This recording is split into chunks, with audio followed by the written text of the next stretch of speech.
লেখক আল মুবিন ভাইয়ের মিষ্টি জিনের গল্প, জিনের ভালোবাসা। শুনেছি গাহটার ওই মাজারের পুকুরের সামনে যদি কেউ চোখ বন্ধ করে তার মনের মানুষের সন্ধান চায়, তাহলে নাকি সে তার ভবিষ্যৎ বরের মুখ দেখতে পারে। নিনা, চল না একদিন ওই মাজারের দর্শনে যাই। আমার ভীষণ ইচ্ছা করে আমার ভবিষ্যৎ বর কে এটা জানার। নিনা বলল, রিধি, তুই কি পাগল? তুই এই যুগের একজন শিক্ষিত মেয়ে হয়ে এসব কুসংস্কার বিশ্বাস করছিস? শিলা বলল, না রে বান্ধবী, রিধি ঠিক বলেছে। আমিও শুনেছি ওই মাজারের পুকুরের সামনে নাকি চোখ বন্ধ করে মনের মানুষকে স্মরণ করলে তার মুখ ভেসে ওঠে। চল না তিনজন ঘুরে আসি, সত্যি হোক বা মিথ্যা, জায়গাটা তো পরিদর্শন করতে পারবো। শিলার কথায় নিনা বলল, আচ্ছা তোরা যখন এতবার বলছিস চল তাহলে ঘুরে আসি। আচ্ছা তোরা তাহলে বাসায় যা, আমার একটা টিউশনি আছে। আল্লাহ হাফেজ। আগামীকাল দেখা হবে। শিলা আর নিনা ওদের কাজে চলে যায়। আমার মাথায় শুধু একটাই কথা ঘুরপাক খাচ্ছে, আচ্ছা আমার ভবিষ্যৎ বর কেমন হবে? নিশ্চয়ই কোনো সুদর্শন পুরুষ হবে যে আমার মনের কথা বুঝতে পারবে, যে আমাকে প্রতিদিন দুপুরে করালি চাচার আইসক্রিমের দোকানে আইসক্রিম খেতে নিয়ে যাবে। দূর, কি সব ভাবছি। নিজের জিভে দাঁত বসিয়ে দরজার কড়া নাড়লাম। মা, ও মা, শুনতে পাচ্ছ? শিশির, ওই শিশির, বাড়ির সব মানুষ কি মরল নাকি? বাড়ির ভেতর থেকে শব্দ ভেসে আসলো। রিধি, একটু দাঁড়া, আমি আসছি। দরজা খুলতেই রিধি, শিশির তুই? মা কোথায়? আপু, মা তো মাজারে গেছেন, ওনার ফিরতে 2 দিন লাগবে। ফ্রিজে খাবার রাখা আছে, গরম করে খেতে বলেছে। কি করছিলিস এতক্ষণ? দরজা খুলতে এত সময় লাগে কেন? আপু, আমি ওয়াশরুমে ছিলাম, এজন্য আর কি। তোর কি কিছু লাগবে? ওরে আমার বাপ রে, এসেছে আমার ইচ্ছা পূরণ করতে। কিছু লাগবে না, আমি রুমে গেলাম। এই কথা বলে রিধি দরজা বন্ধ করে রুমে চলে যায়। রুমের একপাশে ব্যাগ রেখে ওয়াশরুমে চলে যায়। হঠাৎ ওয়াশরুমের দরজা অটোমেটিক লক হয়ে যায়। রিধি মুচকি হেসে বলল, বদমাইশ একটা, দরজা খোল বলছি, না হলে তোর খবর আছে। রিধি ওয়াশরুমে মুখ ভিজিয়ে নিচ্ছে। হঠাৎ কেন জানি মনে হচ্ছে বেসিনের আয়নায় কারো চেহারা দেখা যাচ্ছে। বুঝতে পারছি না এটা কি আমার মনের ভ্রম, নাকি সত্যি আয়নার ওপর হাত রেখে আয়না পরিষ্কার করতেই মুখটা মুছে যায়। মনে হচ্ছে কল্পনার ওই সুদর্শন পুরুষ আমার স্বপ্নে ধরা দিচ্ছে। না, এটা শুধু ভ্রম। আমি আর শিশির ছাড়া তো বাড়িতে কেউ নেই। ফ্রেশ হয়ে বেডে শুয়ে পড়লাম। আজকে অনেক ক্লান্ত লাগছে। বিছানায় শুয়ে শুয়ে গল্প পড়ার মজাই আলাদা। আমি ছোটবেলা থেকে গল্পের বই পড়তে ভালোবাসি। ছোটবেলার সেই বদ অভ্যাস, দুপুরে বিছানায় শুয়ে শুয়ে গল্প পড়া, এই অভ্যাসটা এখনও চেঞ্জ করতে পারলাম না। 2 দিন আগে নিনা লাইব্রেরি থেকে নতুন গল্পের বই তুলেছিল, জিনের ভালোবাসা। আমার অনেক আগে থেকে ইচ্ছা ছিল জিনের ভালোবাসা বই পড়ব। আজকে সেই ইচ্ছা পূরণ হলো। নিনার কাছ থেকে 3 দিনের জন্য ধার নিয়েছিলাম। আজকে প্রায় 2 দিন পার হয়ে গেল। পড়াশোনার এত চাপ যে কি বলবো আপনাদের। জিনের ভালোবাসার লেখক মিশাত সৈকত। গল্পের শুরুটা এরকম, একজন জুনিয়র কলেজ ছাত্রের ওপর এক সিনিয়র ভাই ক্রাশ খায়। গল্পটা শুরু হয় এক আইসক্রিমের দোকান থেকে। বাহ, আমার স্বপ্নের মতো মনে হচ্ছে। বেশ ইন্টারেস্টিং হবে এই গল্পটা। জানি না এরপর কি হয়েছিল। সন্ধ্যা নেমে এসেছে, চারপাশের আবহাওয়া খারাপ হয়ে আসছে। পুরো আকাশ কালো মেঘের আড়ালে ছেয়ে গেছে। চারপাশটা ঘুটঘুটে অন্ধকার। মাঝে মধ্যে আকাশে বিদ্যুৎ চমকাচ্ছে। বিদ্যুতের আলোয় স্পষ্ট দেখতে পেলাম একজন হুজুর আমার বাসার সামনে দাঁড়িয়ে আছে। পরনে সাদা জুব্বা, প্রায় 6 ফুট উচ্চতা, মাথায় পাগড়ি বাঁধা, মুখের ওপরে ঘোমটা টেনে দেওয়া। চারপাশটা অন্ধকারে আচ্ছন্ন হলেও মাঝে মধ্যে আকাশে বিদ্যুতের আলোয় বুকের শরীর ঝলমল করছে। মনে হচ্ছে অন্ধকারের মাঝে কোনো আগুনের গোলা দাঁড়িয়ে আছে। যুবকটি গেটের প্লেটে লেখা রিধি ভিলাই স্পর্শ করল। সঙ্গে সঙ্গে প্লট থেকে আমার নাম মিশে যায়। ছেলেটা গেটে হাত রাখতেই অটোমেটিক গেটটা খুলে যায়। বুঝতে পারছি না এসব কি হচ্ছে। এই যুবকটি কে, আর কেনই বা আমার বাসায় এভাবে প্রবেশ করছে? যুবকটি হনহন করে আমার রুমের দিকে চলে আসতে লাগলো। যত এগোচ্ছে ততই আমার বুকের ভেতর ধুক ধুক শব্দ বেড়ে যাচ্ছে। এক পর্যায়ে আমার রুমের দরজা অটোমেটিক খুলে যায়। আমার কানের পাশে হঠাৎ গরম বাতাস অনুভব করতে লাগলাম। বাইরে বৃষ্টি হচ্ছে, তবুও এরকম গরম অনুভব হচ্ছে কেন? এক অজানায় ভয়ে চমকে উঠলাম। এসব কি হচ্ছে? এর মানে এটা একটা স্বপ্ন ছিল। জানলায় চরচর শব্দ হচ্ছে। রুমের ভেতর পানি দিয়ে ভেজা ভেজা হয়ে গেছে। আমার তো স্পষ্ট মনে আছে দুপুরে যখন রুমে এসেছিলাম তখন রুমের জানালা বন্ধ ছিল। তাহলে এই জানালা খুলল কি করে? আমার কেন জানি বারবার গেটের প্লেটের কথা মনে হচ্ছে।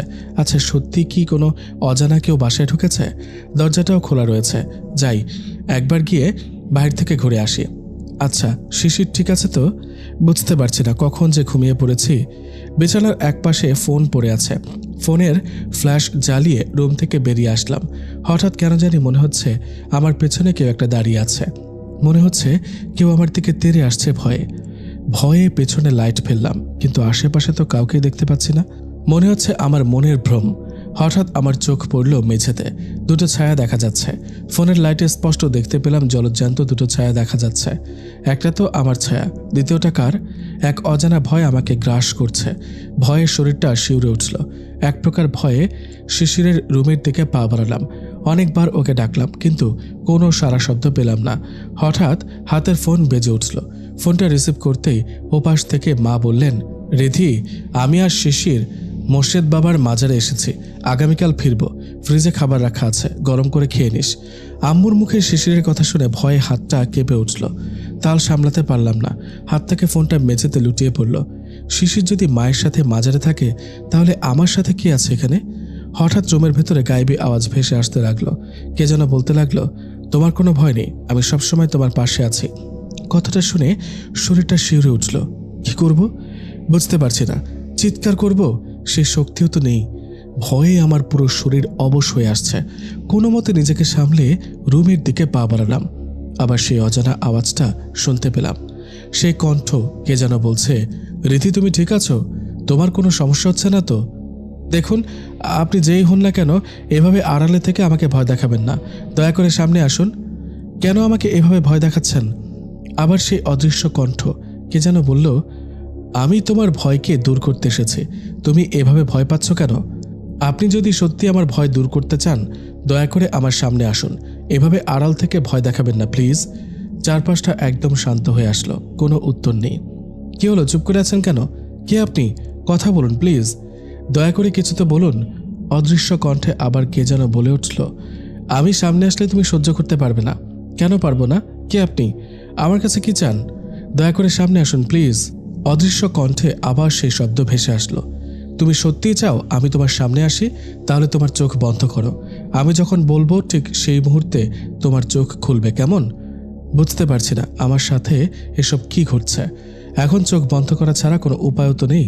আচ্ছা, ও যদি কোনো খারাপ মতলব নিয়ে আসে, যদি আমার কোনো ক্ষতি করে? না, এইসব কি ভাবছি। কি করব, চোখ বন্ধ করব? আবার সেই অদৃশ্য কণ্ঠে কে যেন বলল, কি ভাবছো রিধি? আমি কোনো খারাপ ছেলে না তো? তোমার কোনো ক্ষতি হবে না তো? আসলে আমার কোনো খারাপ মতলব নেই, ভয় নেই, আমি তোমার কোনো ক্ষতি করব না। এসব কি হচ্ছে? আমি তো কোনো কথাই বলিনি। তাহলে কিভাবে বুঝলো? কে আপনি? আপনি কিভাবে বুঝলেন আমি এসব ভাবছি? আমি তোমার চোখ দেখেই বুঝতে পারি তুমি কি ভাবছো। তুমি চাও না আমি তোমার সামনে আসি? যদি না চাও তাহলে আমি চলে যাচ্ছি। খোদা হাফেজ। এই না, দাঁড়ান। আমি চাই আপনি আমার সামনে আসুন। আমি চোখ বন্ধ করছি, দেখুন। বুঝতে পারছি না কি করব। এক অজানা কৌতূহল আমাকে জড়িয়ে ফেলেছে। আমার ভীষণ ইচ্ছা এই যুবকের মুখ দেখব, যে আমার বিষয়ে এত কিছু বুঝতে পারে। এই কথা ভেবে দুই হাতে চোখ বন্ধ করে দাঁড়িয়ে পড়লাম। হঠাৎ আমার চোখের সামনে লাইটের মতো কিছু একটা জ্বলে উঠল। মনে হচ্ছে কোনো আলোর ঝলক নেমে এসেছে। আবার সেই অদৃশ্য কণ্ঠে কে যেন বলল, রিধি, তুমি এবার নিজের চোখ খুলতে পারো, কিন্তু একটা কথা মাথায় রাখবে, তুমি আমার চোখের দিকে তাকানোর চেষ্টা করবে না। চোখ খোলার পারমিশন পেতেই দুই হাত সরিয়ে সামনে তাকালাম। চোখ খুলতেই যা দেখলাম তা দেখার জন্য মোটেও প্রস্তুত ছিলাম না। আমার সামনে একজন যুবক দাঁড়িয়ে আছে, প্রায় 6 ফুট উচ্চতা। এর আগে কখনো এই পলাশতলিতে এরকম যুবক দেখিনি। আচ্ছা, এ মানুষ না অন্য কিছু? যুবকের থেকে আমার চোখ সরছেই না। কেন জানি মনে হচ্ছে ওর দিকে এভাবেই তাকিয়ে থাকি। কিন্তু আশ্চর্যের বিষয়, যুবকের শরীর সাদা জুব্বা পরা, মুখের উপরে বড় করে ঘোমটা টেনে রাখা। বুঝতে পারছি না এত বড় ঘোমটা টেনে রেখেছে কেন? একজন ছেলে হয়েও মুখ ঢেকে রেখেছে কেন? যুবকের মুখের নিকাব সরাতে যাব ঠিক তখনই আমার নাকে রজনীগন্ধা ফুলের ঘ্রাণ পাচ্ছে বলে মনে হলো। রজনীগন্ধা আমার প্রিয় ফুল, আর আমি এই ফুলের ঘ্রাণ চিনি।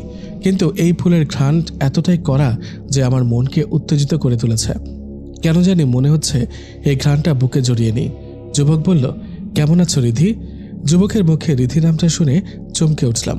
বুঝতে পারছি না এতক্ষণ আমার কি হয়েছিল। আমি এরকমভাবে ওর দিকে তাকিয়ে আছি কেন? যুবককে দেখে ভয়টাও যেন হারিয়ে গেল। যাক বাবা, বাঁচলাম। এ তো একজন সাধারণ যুবক, আমি কি নাকি ভাবলাম। যুবককে পাল্টা প্রশ্ন করলাম, কে আপনি? আপনার মাথায় কি সমস্যা আছে? হুট করে একজন মেয়ে মানুষের বাসায় ঢুকে পড়েছেন। আপনার বাসায় কি কোনো মা বোন নেই? অসভ্য বেয়াদব কোথাকার। আমার কথায় কোনো কর্ণপাত করল না, চুপচাপ দাঁড়িয়ে আছে। এবার আমার মেজাজটা খারাপ হয়ে গেল। এতক্ষণ ধরে কথা বলছি আর এ চুপচাপ শুনে যাচ্ছে। কি অদ্ভুত মানুষ রে বাবা। এই যে হিরো, আপনাকে বলছি, শুনতে পাচ্ছেন? হ্যাঁ শুনতে পাচ্ছি। বলো কি বলবে? বলো কি বলবে মানে? আমি এতক্ষণ ধরে এত কথা বললাম আর আপনি বলছেন বলো কি বলবে? এখানে কি কোনো কীর্তন হচ্ছে? হ্যাঁ, আপনার কি সমস্যা? হ্যাঁ, আর এভাবে মেয়েদের মতো মুখ ঢেকে রেখেছেন কেন? মুখের নেকাব সরান বলছি। না থাক, আমি নেকাব সরালে তুমি ভয় পাবে। আমাকে কি দেখে পাগল মনে হয়? আমি আপনাকে ভয় পাবো কেন? ভয় তো আপনার পাওয়ার কথা। যত সব। চুপচাপ নেকাব সরান, না হলে কিন্তু আমি পুলিশ ডাকবো। আমার কথা শুনে ও চুপচাপ দাঁড়িয়ে আছে। মাথাটা প্রচণ্ড গরম হয়ে আসলো। অনেক হয়েছে নাটক। এতক্ষণ ধরে বলছি তবুও চুপচাপ দাঁড়িয়ে আছে। কি ছেলে রে বাবা। এক প্রকার রেগে গিয়ে 2 হাত দিয়ে যুবকের মুখের ঘোমটা সরিয়ে দিলাম। ঘোমটা সরিয়ে নিতেই আমার চোখ পড়ল যুবকের চোখের উপর। চোখ তো নয়, মনে হচ্ছে কোনো আগুনের গোলা জ্বলছে। এসব দেখার জন্য মোটেও প্রস্তুত ছিলাম না। ভয়ে আমার শরীর চমকে উঠল, মাথাটা ঝিমঝিম করে উঠল। চারপাশটা ঝাপসা হয়ে আসছে বলে মনে হচ্ছে। এক পর্যায়ে তাল সামলাতে না পেরে মাটিতে লুটিয়ে পড়লাম। যুবকটি ওর হাত দিয়ে এক টানে আমাকে ওর বুকে জড়িয়ে নিল। যুবকের হাতের ছোঁয়া লাগতেই আমার হাতে গরম অনুভব করলাম। এমন মনে হচ্ছে আমার হাতে আগুন জ্বলছে। কি করছো? ছাড়ো, ছাড়ো আমাকে। চিৎকার করছিলাম। চারপাশটা ঝাপসা হয়ে আসছে, শরীরে জোর পাচ্ছি না। জানি না এরপর কি হয়েছিল। যখন সেন্স ফিরে আসে তখন আমি বিছানায় শুয়েছিলাম। আমার পাশে মা বসে আছেন। বিছানার এক পাশে নিনা দাঁড়িয়ে আছে। নিনাদের দেখে একটু অবাক লাগছে। ওরা সকালে এভাবে আমার রুমে কি করছে বুঝতে পারছে না। মা, আমার কি হয়েছিল? তোমরা সকলে এভাবে এখানে দাঁড়িয়ে আছো কেন? মা বলল, এই প্রশ্নের উত্তর তুই দিবি। কি হয়েছিল এখানে? আমি যখন বাসায় আসলাম তখন দেখলাম বাসার দরজা খোলা আছে। মেঝেতে তুই সেন্স হারিয়ে পড়ে আছিস। আমি তোর অবস্থা দেখে নিনা আর শিলাকে খবর দিলাম। ওরা ডাক্তার এনেছিল। ডাক্তারবাবু বললেন কোনো কারণে ভয়ে হয়তো তোর সেন্স চলে গিয়েছিল। তোর কি হয়েছিল মা? রিধি বলল, কি আবার হবে? তুমি তো জানো আমি একা একা থাকতে পারি না। তবুও তুমি আমাকে এভাবে একা রেখে গেছো কেন? হ্যাঁ, তুমি জানো গতরাতে আমি কতটা ভয় পেয়েছিলাম? সব কিছু জেনে শুনে এভাবে একা রেখে গেছো। ভয় পাবো এটাই তো স্বাভাবিক। হ্যাঁ মা, আমার ভুল হয়েছে। এখন যা, তোরা সকলে ফ্রেশ হয়ে নে, খাবার রেডি করেছি, সবাই ডাইনিংয়ে চলে আয়। মা বললেন, আমি এখনও বুঝতে পারছি না কি এমন ঘটেছিল গতরাতে যে তুই সেন্স হারিয়েছিলি। কি এমন ঘটেছিল রে? না, মাকে এ বিষয়ে বলা যাবে না, উনি টেনশন করতে পারেন। না, কথাটা ঘুরিয়ে দিতে হবে। নিনা, আজকে না আমাদের গাহটায় যাওয়ার কথা ছিল। সময় দেখেছিস? প্রায় 8টা বেজে গেছে। 8:30 ট্রেন ছাড়বে। তোরা তাড়াতাড়ি খাবার খেয়ে নে। আমি রুমে গেলাম। এক প্রকার অজুহাত দেখিয়ে হাফ ছেড়ে বাঁচলাম। রীতি, তুই মিথ্যা বললি কেন? আমরা তো পরিকল্পনা করেছিলাম কলেজ শেষে গাহটায় যাব। গাহটায় যেতে মাত্র 2 ঘন্টা লাগবে। এখানে ট্রেন আসলো কোথা থেকে? তুই গত রাতের ঘটনাগুলো ধামাচাপা দেওয়ার জন্য এসব বলছিলি, তাই না? দূর না, আমি তো এমনি বলেছিলাম। বাদ দে ওসব কথা। এখন চল, অনেক দেরি হয়ে যাচ্ছে। আজকে তো ফিজিক্স এক্সামের খাতা দেখানোর কথা। আরে হ্যাঁ, আমার তো মনেই ছিল না। চল চল, ম্যামের ক্লাসের সময় হয়ে যাচ্ছে। কলেজ গেটে পা রাখতেই হঠাৎ পেছন থেকে কিছু ছেলে চিৎকার চেঁচামেচি করতে লাগলো। এই যে ম্যাডাম, একটু শুনবেন। আমি পেছনে ফিরে বললাম, কি হয়েছে কি? এভাবে ডাকছো কেন? ছেলেগুলোকে দেখে আমার 2 দিন আগের কথা মনে পড়ল। সেদিন ছিল বৃহস্পতিবার। নিনা আর আমি কলেজ শেষে বাসায় ফিরছিলাম। হঠাৎ ক্যাম্পাসে একজন ছেলে বাইক নিয়ে চলে আসলো। আমাদের চারপাশে বাইক নিয়ে ঘুরছে। আচমকা আমার সামনে বাইক থামিয়ে দাঁড়িয়ে পড়ল। ছেলেটির পরনে জিন্সের প্যান্ট, শরীরে হোয়াইট কালারের শার্ট ঝুলিয়ে রাখা। কি স্টাইল! এমনভাবে শার্ট পরেছে যে দেখে মনে হচ্ছে শার্টটা খুলে আসলেই পারত। শার্টের সব বোতাম খুলে রাখা। ছেলেটা দেখতে বেশ লম্বা চওড়া, মনে হয় জিম করে। এরকম স্বাস্থ্য, চুলে কালার করা। সে যাই হোক, চলুন ঘটনায় ফিরে আসি। ছেলেটি হাঁটু গেড়ে মাটিতে বসে পড়ল। আমার একটু অস্বস্তি লাগছিল। এজন্য নিনাকে বললাম, বান্ধবী চল তো, আমাদের দেরি হয়ে যাচ্ছে। নিনাকে জোর করে ক্যাম্পাস থেকে বের করে রাস্তায় নিয়ে আসলাম। রাস্তার একপাশে একজন মামা আইসক্রিম নিয়ে দাঁড়িয়ে আছে। দোকানে অনেক ভিড়। ভিড় হওয়া স্বাভাবিক, যে গরম পড়েছে। এই গরমে আইসক্রিম খাওয়ার মজাই আলাদা। নিনা বলল, বান্ধবী শুনেছি ওই ছেলের নাম রাজীব, কলেজের হাজারো মেয়ের ক্রাশ, কিন্তু ও কোনো মেয়েকে পাত্তা দেয় না। তো আমি কি করব? ওর পেছনে কলেজ কেন? পুরো বাংলাদেশের মেয়েরাও যদি ঘোরে আমার তাতে কিচ্ছু যায় আসে না, বুঝলি? বান্ধবী, ছেলেটা কিন্তু ভীষণ হট। সেই রে। এই তুই চুপ কর তো। সেই হট? My foot. তোর পছন্দ, তুই রিলেশন কর, আমাকে বলছিস কেন? তুই কি আইসক্রিম খাবি? না খেলে আসতে পারিস, আমার ভীষণ গরম লাগছে, আমি আইসক্রিম খাবো। নিনা বলল, আরে বোন, রাগ করছিস কেন? আমি তো এমনি বললাম। ও আবার কোনো ছেলে হলো নাকি? টাকি মাছের মতো চেহারা। ওকে মেয়েরা তো দূরের কথা, রাস্তার কুকুরও চেয়ে দেখবে না। হঠাৎ রাজীব বলল, এই যে ম্যাডাম, কি বললেন? আমি টাকি মাছের মতো দেখতে? আরে আরে ভাই, তুমি কখন আসলে? একটু তোতলে বলল নীনা। আমি তখন থেকেই দেখছিলাম তুমি আমার নামে রীতির মনে বিষ ঢালছিলে। তোমার কি সমস্যা আন্টি? এই বাদর, কে আন্টি? হ্যাঁ, কে আন্টি? একদম বাজে কথা বলবে না। কে বাদর? তুমি জানো এই কলেজের কত মেয়ে আমার পেছনে ঘুরে, আর তুমি আমাকে বাদর বলে অপমান করছো? দেবে একটা কানের নিচে। অনেক হয়েছে। এই রিধি, তোর সামনে এই ছেলেটি আমাকে অপমান করছে আর তুই চুপচাপ দাঁড়িয়ে আছিস? আরে তোরা দুটোই চুপ করতো বাবা, রাস্তায় মানুষজন চেয়ে আছে, এখানে সিন ক্রিয়েট করিস না। সিন ক্রিয়েট আমি করছি? রিধি বলল, তোরা এখানে ঝগড়া কর, আমি যাই। এই যে মামা, 2টা আইসক্রিম দেন তো। আইসক্রিমওয়ালা বলল, তোমাদের জন্য আমার কাস্টমাররা ভয় পাচ্ছে। বাবারা, তোমরা আইসক্রিম নিলে নাও, না হলে দোকান ক্লিয়ার করো। এই মামা, আপনি চুপ করেন বলছি। রিধি বলল, এই তোরা থাম এবার। মামা তাড়াতাড়ি আইসক্রিম দেন প্লিজ। মামা 2টা আইসক্রিম দিলেন। দিদি, 2টা আইসক্রিম 30 টাকা। আইসক্রিম হাতে নিতেই রাজীব আইসক্রিমওয়ালার হাতে 30 টাকা দিয়ে বলল, মামা টাকাটা রাখেন। এই যে হিরো, তোমাকে কে বলেছে টাকা দিতে? ছেলেটার বাড়াবাড়ি দেখে ভীষণ রাগ উঠল। এজন্য আইসক্রিমটা ছেলেটার মুখের উপর ঠাস করে ছুঁড়ে মারলাম। তোমার আইসক্রিম তুমি খাও, যত সব। এই না, চল তো। রাজীব ওর পকেট থেকে রুমাল বের করে মুখ মুছে বলল, আচ্ছা আইসক্রিম না খেলে একটা কথা শোনো। কি কথা? বলো তাড়াতাড়ি, আমাদের হাতে সেরকম সময় নেই। রাজীব ওর পেছন থেকে গোলাপের তোড়া বের করে আমার সামনে এগিয়ে বলল, আই লাভ ইউ রিধি। এবার একটু বেশি বাড়াবাড়ি হচ্ছে না? তুমি ফুল না নিলে আমি তোমার পিছু ছাড়বো না জান। অসভ্য ছেলে একটা। তোমার সাহস তো কম নয়। অনেকক্ষণ ধরে তোমার বদমাইশি সহ্য করছি, বিশ্বাস কর আর পারছি না। ছেলেটির হাত থেকে গোলাপের ফুলের তোড়া হাতে নিয়ে ছুঁড়ে মারলাম। ভুলবশত গোলাপ ফুলের তোড়া একজন বৃদ্ধার সামনে ছিটকে পড়ল। বৃদ্ধা মনে হয় খেপে গেছেন। হনহন করে আমাদের সামনে চলে আসলো বৃদ্ধা। অসভ্য পোলাপান, তোমাদের জন্য আমাদের বুড়িদেরও শান্তি নেই। চক্রি পাসনি, তাই এবার বুড়িদের পিছনে লাইন লাগাতে এসেছিস? কে আমাকে ফুল ছেড়ে মারল গো? নীনা বলল, দাদিমা, এই বাদরটা আপনাকে ফুল ছুঁড়ে মেরেছে। রাজীব বলল, আরে দাদিমা, আসলে না, মানে হয়েছে কি? বৃদ্ধা বলল, আসলে আমাকে পছন্দ হয়েছে, তাই তো?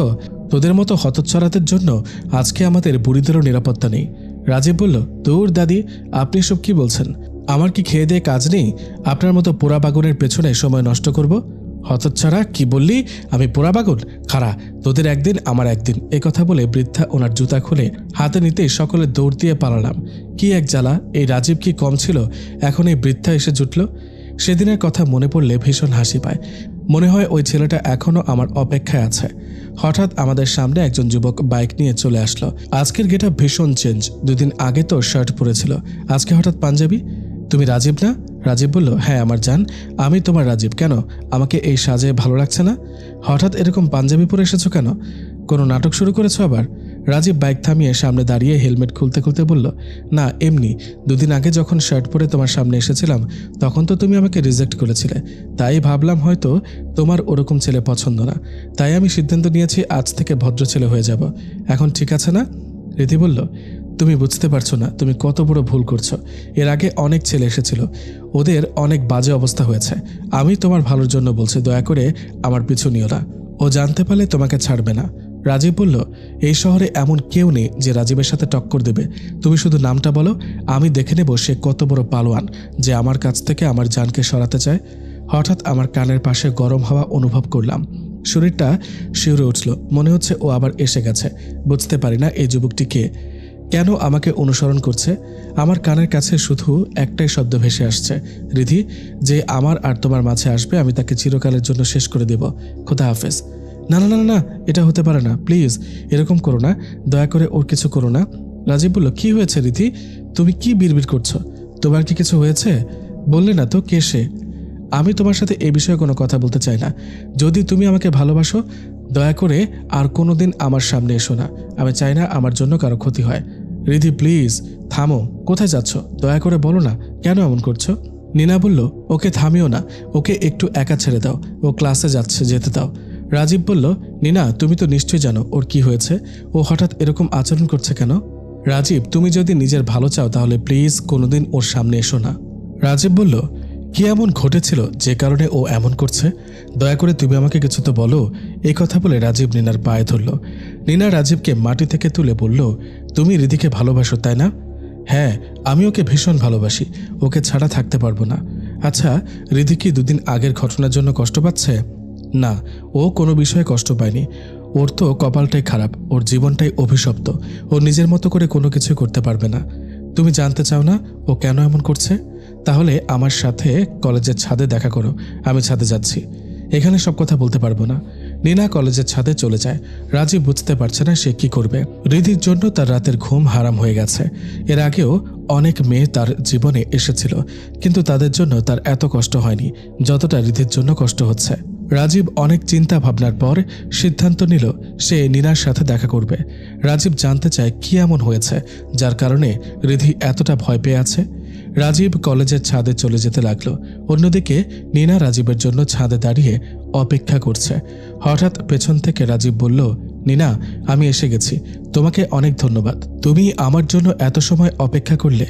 নীনা বলল, রাজীব, তুমি জানতে চাও রিধি কেন এমন করছে? রিধি নিজেও জানে না ওর সাথে কি ঘটে। ওর বয়স যখন 10 বছর তখন থেকে একটা দুষ্ট জিনের নজরে পড়ে ওর ওপর। এই বিষয়টা শুধু আমি আর রুবিনা কাকি ছাড়া কেউ জানে না। ওই জিন রিধিকে পছন্দ করে, ও রিধিকে বিয়ে করতে চায়। এমনকি রিধিকে পাওয়ার জন্য ওর মায়ের সাথেও ঝামেলা করেছিল ওই জিন। ওই জিন ছিল রিধির মায়ের একটা পোষা জিন। যখন কাকি জানতে পারলেন তখন তিনি কিছুতে রাজি হননি। এজন্য ওই জিন কাকিমাকে মেরে ফেলেছে। রিধিকে বলা হয়েছিল ও যখন ছোট ছিল তখন ওর মা কার অ্যাক্সিডেন্টে মারা গেছে। রাজীব বলল, বাহ, তুমি তো দেখছি অনেক কিছুই জানো। তোমার এত কিছু জানা ঠিক হয়নি। তুমি অনেক কিছু জেনে গেছো। তোমাকে তো মরতে হবে না। কে কে আপনি? রাজীব, তুমি আমাকে চিনতে পারছো না? আমি তোমার গল্পের ভিলেন। আমি হলাম সেই জিন যার গল্প তুমি এতক্ষণ রাজীবকে বলছিলে। তোমার কি মনে হলো তুমি এত সহজে সবকিছু রাজীবকে বলতে পারবে? 10 বছর আগে রিধির মা নিজেও চেষ্টা করেছিল রিধির থেকে আমাকে সরানোর। সে চেষ্টা তুমিও করলে। এবার তো তোমাকে শিক্ষা দিতেই হবে। নীনা চিৎকার করে উঠল, রিধি, প্লিজ আমাকে বাঁচা, হেল্প মি। জিন বলল, তোর সৃষ্টিকর্তাকে স্মরণ করে নে, আর কোনোদিন স্মরণ করতে পারবি না। এই কথা বলে জিন ওর হাতের ইশারায় নীনাকে শূন্যে ভাসিয়ে তুলল। নীনা বলল, দয়া করে আমাকে ছেড়ে দাও। আমি আর কাউকে কিছু বলবো না। আমাকে যেতে দাও। ছেড়ে দেব? নে, ছেড়ে দিলাম। এই কথা বলে জিন নীনাকে 14 তলা থেকে ছুঁড়ে মারল নিচে। এদিকে রিধির চিৎকার শুনে পুরো কলেজ কেঁপে উঠল। নীনার চিৎকার শুনে ক্যাম্পাসের বাইরে চলে আসতেই আমার সামনে রিধির শরীর পড়ে যায়। ওর শরীর রক্তে ভেজা ভেজা হয়ে গেছে। নীনাকে এই অবস্থায় দেখবো কখনো কল্পনাও করিনি। নীনা ওর হাত দিয়ে ছাদে ইশারা করলো। নীনার এমন অবস্থা দেখে শরীরটা শিউরে উঠল। আমার চোখ দিয়ে ঝরঝর করে পানি পড়তে লাগলো। নীনার পাশে ধপ করে বসে পড়লাম। নীনার মাথায় হাত রাখতেই মাথাটা ঘুরে উঠল। না, এটা হতে পারে না, এটা হতে পারে না। নীনা, তোর এই অবস্থা কে করলো? নীনা বলল, রিধি, ওই রাজীব। এই কথাটা বলে সে ছাদের দিকে ইশারা করলো। ছাদের এক পাশে লক্ষ্য করলাম রাজীব দাঁড়িয়ে আছে। ওর মুখ দেখা যাচ্ছে না, কিন্তু সেই হোয়াইট কালারের শার্ট দেখেই বোঝা যাচ্ছে ওটা রাজীব। রাজীব এমন কাজ করবে কল্পনাও করিনি। ও এটা করবে ভাবতেও পারছি না। না, এটা হতে পারে না নীনা। আমি এক্ষুনি অ্যাম্বুলেন্স ডাকছি। দেখবি তোর কিচ্ছু হবে না। আমি আছি তো, তোর কিছুই হতে দেব না। চোখের সামনে নীনা ছটফট করতে করতে একেবারে শান্ত হয়ে গেল। না না, এটা হতে পারে না। নীনা। রাজীব, আমি তোমাকে ছাড়বো না। তুমি আমার বান্ধবীকে মেরেছ, আমি তোমাকে ছাড়বো না। আমার চিৎকার শুনে কলেজের সকলে ছুটে আসলো। আমার মুখ দিয়ে কোনো আওয়াজ বের হচ্ছে না। আমার কোলে নীনার বডি পড়ে আছে। আমার শরীর নীনার রক্তে ভেজা হয়ে যাচ্ছে। প্রিন্সিপাল স্যার বললেন, রিধি, নীনার এই অবস্থা কিভাবে হলো? স্যার, এসব ওই রাজীব করেছে। ও আমার বান্ধবীকে হত্যা করেছে। এসবের জন্য দায়ী ও। ওকে পুলিশে দেন। আজকে ওর জন্যে আমার বোনের এই অবস্থা। নীনা। প্রিন্সিপাল স্যার ইতোমধ্যে পুলিশে খবর দিয়েছেন। পুরো ক্যাম্পাস ভর্তি মানুষ, সকলে বিভিন্ন ধরনের কথা বলছিল। পুলিশ রাজীবকে অ্যারেস্ট করলো। রাজীব চিৎকার করে বলছিল, রিধি, আমি কিচ্ছু করিনি, বিশ্বাস করো, আমি কিছুই করিনি। নীনাকে আমি মানিনি। রাজীবের শার্টের কলার ধরে টেনে বললাম, তুমি এত খারাপ কখনো ভাবিনি। তুমি কি করে পারলে এরকম কাজ করতে? তুমি জানো, যখন আমি তোমাকে ইগনোর করছিলাম তখন ওই নীনাই আমাকে বুঝিয়েছিল তুমি ভালো ছেলে, তুমি আমার জন্য পারফেক্ট, আর তুমি ওকে মেরে ফেললে। কেন এমন করলে? কি হলো, কথা বলছো না কেন? চুপ করে আছো কেন? ঠাস করে 2-3টা চড় লাগিয়ে দিলাম। রাজীবের মুখে শুধু একটাই কথা, রিধি, আমি কিচ্ছু করিনি, বিশ্বাস করো আমাকে। কেন বিশ্বাস করছো না? ইন্সপেক্টর সাহেব, নিয়ে যান ওকে। আমি ওর মুখ দেখতে চাই না, দয়া করে ওকে নিয়ে যান। শিলা বলল, রিধি, আজকে রাজীবকে কোর্টে তোলা হবে। আজকে আমাদেরকে আদালতে যেতে হবে।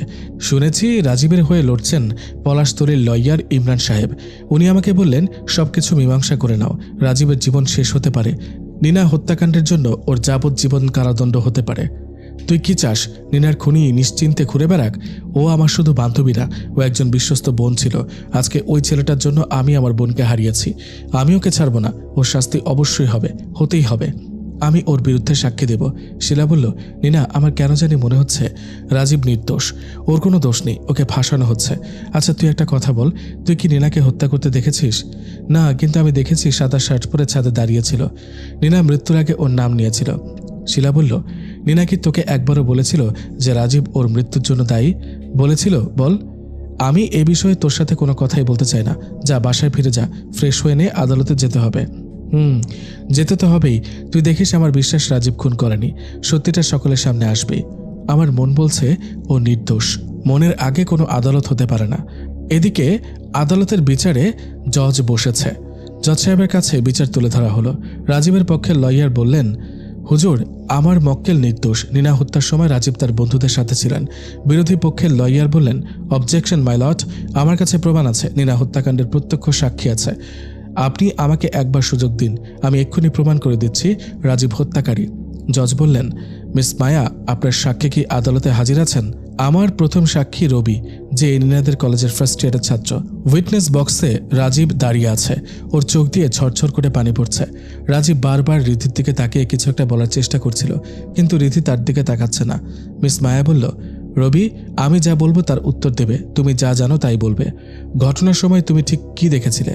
রবি বলল, আমি তখন ক্যাম্পাসের বাইরে বন্ধুদের সঙ্গে আড্ডা দিচ্ছিলাম। হঠাৎ নিনার চিৎকার শুনতে পেলাম। ওর চিৎকার শুনে ছাদে তাকালাম। আমি দেখলাম রাজীব নিনার পাশে দাঁড়িয়েছিল। রাজীব ছাড়া ছাদে কেউ ছিল না। রাজীবের পক্ষের উকিল রবিকে প্রশ্ন করল, আমার একটা প্রশ্ন ছিল, রবি, তুমি কি রাজীবকে ছাদে দেখেছিলে? তুমি শিওর? তুমি কি ওর মুখ দেখেছিলে? রবি বলল, আমার মনে আছে সেদিন কলেজে সাদা কালারের পাঞ্জাবি পরে এসেছিল রাজীব, আর ছাদের ওপর যাকে দেখেছিলাম তার শরীরেও সাদা পাঞ্জাবি ছিল। রাজীবের পক্ষের উকিল ইমরান বললেন, তুমি কি মুখ দেখেছিলে, হ্যাঁ কি বা না? রবি বলল, না, কিন্তু আমি ওই পাঞ্জাবি দেখেই বুঝতে পেরেছি ওটা রাজীব ছিল। ইমরান বলল, মাই লর্ড, সাদা পাঞ্জাবি তো আমি আপনিও পড়তে পারি, তাহলে কি আমরাও খুনি? উনি কারো মুখ না দেখে শনাক্ত করতে পারেন না। জজ বললেন, হ্যাঁ, আপনি ঠিক বলেছেন। মিস মায়া, আপনার পরবর্তী সাক্ষীকে ডাকুন। মাই লর্ড, আমার পরবর্তী সাক্ষী রিধি, রাজীবের গার্লফ্রেন্ড। রিধি, তুমি কি রাজীবকে চেনো? রিধি বলল, হ্যাঁ, আমি ওকে চিনি, ও আমাদের কলেজের বন্ধু। রাজীব বলল, শুধু বন্ধু? রিধি, তুমি কি বলছো? রিধি বলল, হ্যাঁ, তুমি শুধুই আমার বন্ধু। মিস মায়া, আমরা তো শুনেছি রাজীব আপনার বয়ফ্রেন্ড। না, ও আমার বয়ফ্রেন্ড না, আমি ওকে পছন্দও করি না। ও আমাকে সবসময় ডিস্টার্ব করত। নিনা এ বিষয়ে প্রতিবাদ করতে বলেই ও নিনাকে হত্যা করেছে। নিনা মৃত্যুর আগে রাজীবের নাম নিয়েছিল। নিনার হত্যার পেছনে রাজীব জড়িত। ও চাইতো না নিনা আমাদের মাঝে আসুক, এজন্য ও নিনাকে সরিয়ে দিয়েছে। আমি ওর শাস্তি চাই, ও আমার বোনের হত্যাকারী, আমি ওর ফাঁসি চাই। মিস মায়া বলল, আপনি শান্ত হন, নিনার হত্যাকারী অবশ্যই শাস্তি পাবে। মাই লর্ড, আপনি তো শুনলেন নিজের কানে, সব সাক্ষ্য পেশ করেছি। আমার মনে হয় রাজীবকে খুনি প্রমাণ করার জন্য এতটুকু যথেষ্ট। ইমরান বললেন, রিধি, তুমি এসব কি বলছো? তুমি এরকম বলতে পারো না। তোমার কি মনে হয় রাজীব এরকম করতে পারে? তুমি একটু ঠান্ডা মাথায় ভেবে দেখো, যে ছেলেটা তোমাকে পাগলের মতো ভালোবাসে, সে কিভাবে তোমার এত বড় ক্ষতি করবে? রিধি বলল, কিসের ভালোবাসা? আমি ওকে ভালোবাসি না। ও হয়তো আমাকে ভালোবাসে, আমি বাসি না। ইমরান বললেন, তুমি কি সত্যিই চাও রাজীব শাস্তি পাক সেই অপরাধের জন্য যে অপরাধ সে করেনি? রিধি বলল, আমি এই বিষয়ে কোনো কথা বলতে চাই না, মাফ করবেন। জজ সাহেব তার বিচারের রায় দিলেন। এখন এটা প্রমাণিত রাজীব একজন খুনি। তার খুনের অপরাধে ফাঁসির রায় কার্যকর হয়েছে। 3 দিন পর রাজীবের ফাঁসি হবে। এই কেস এখানেই ক্লোজড। রাজীব এখনও তার মায়াভরা নয়নে রিধির দিকে তাকিয়ে আছে, কিন্তু রিধি সত্যিটা বুঝতে পারছে না। সে তার বান্ধবীর মৃত্যুতে শোকাহত। কি হবে এবার? রাজীব যাওয়ার সময় রিধির দিকে তাকিয়ে বলল, রিধি, বিশ্বাস করো, আমি নিনাকে মারিনি। আমি তো ওর চিৎকার শুনে ছাদে ছুটে গিয়েছিলাম, আমি ওকে মারিনি। তুমি বিশ্বাস কেন করছো না? রাজীবের কোনো কথাই ভালো লাগছে না আমার, শুধু নিনার কথাই মনে পড়ছিল। আমি কি করব, কোথায় যাব, বুঝতে পারছি না। যাই, একটু নিনার কবরের পাশ থেকে ঘুরে আসি। চলে আসলাম নিনার কবরের পাশে। হঠাৎ আমার চোখের সামনে ভেসে উঠল, একদিন নিনার সাথে কবরস্থানের পাশ দিয়ে হেঁটে যাচ্ছিলাম। তখন নিনা আমাকে বলেছিল, রিধি, আমার না কবর দেখলে ভীষণ ভয় লাগে রে। বান্ধবী, আমি যদি তোর আগে মারা যাই তাহলে আমার কবরের পাশে একটু সময় দিস, আমার সাথে দেখা করতে আসিস। আজকে চিৎকার করে বলতে ইচ্ছে করছে, দেখ নিনা, আমি এসেছি। তুই কি দেখতে পাচ্ছিস? কিরে, তুই কিছু বলছিস না কেন? নিজের অজান্তে চোখ দিয়ে টপ টপ করে এক ফোঁটা পানি নিনার কবরের মাটিতে গড়িয়ে পড়ল। হঠাৎ কারো আওয়াজ শুনতে পেলাম, রিধি বোন তুই এসেছিস? কে? নিনা তুই?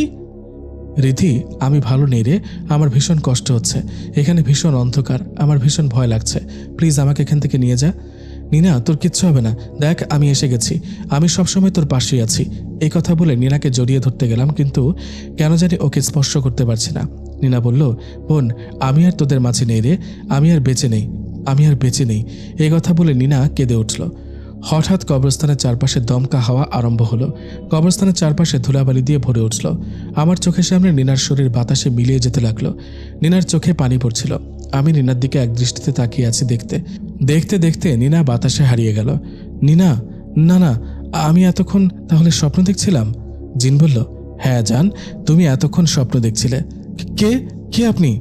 জিন বলল, আমাকে চিনতে পারছো না? আমি সেই যাকে তুমি সব সময় স্বপ্নে দেখো, আমি তোমার জিন বর। আমি বলেছিলাম না, যদি তুমি আমার না হও তাহলে আর কারো হতে দেব না? সেদিন রাতে কি বলেছিলাম মনে নেই? সেই ছোটবেলা থেকে তোমাকে নজরে রাখতাম। আমি যদি তোমাকে না পাই, এই পৃথিবীতে আর কেউ তোমাকে পাবে না। আমি তোমাকে ভালোবাসি, তোমাকে বিয়ে করতে চাই, কিন্তু তুমি অস্বীকার করলে, বললে মানুষ আর জিনের ভালোবাসা সম্ভব না। আমি তাও মানলাম, কিন্তু তুমি আমার বারণ শুনলে না। তুমি ওই ছেলেটার মায়ায় পড়লে, এজন্যই আমাকে ওকে সরাতে হলো।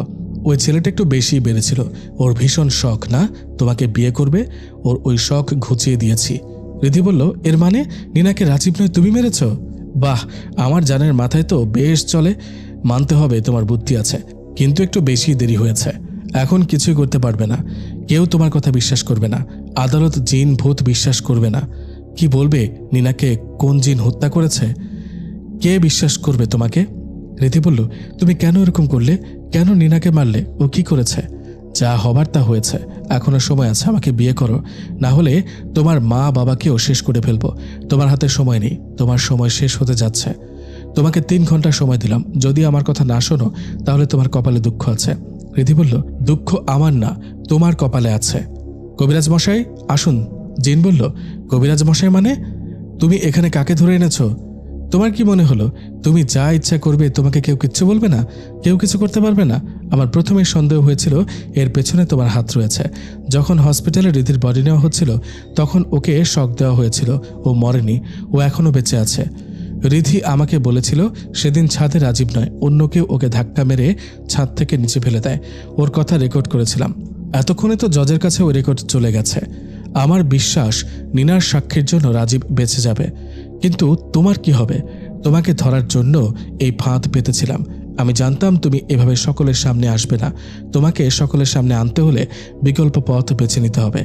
আমার তৈরি ফাঁদে শেষমেশ পা দিলে তো। কবিরাজ মশাইয়ের ব্যবস্থা করুন। কবিরাজ মশাই কবরস্থানে প্রবেশ করলেন। কবিরাজ মশাই চারপাশে ছায়ের মতো কিছু ছিটিয়ে দিলেন। সঙ্গে সঙ্গে জিনের ওপর জালের মতো কিছু একটা চলে আসলো।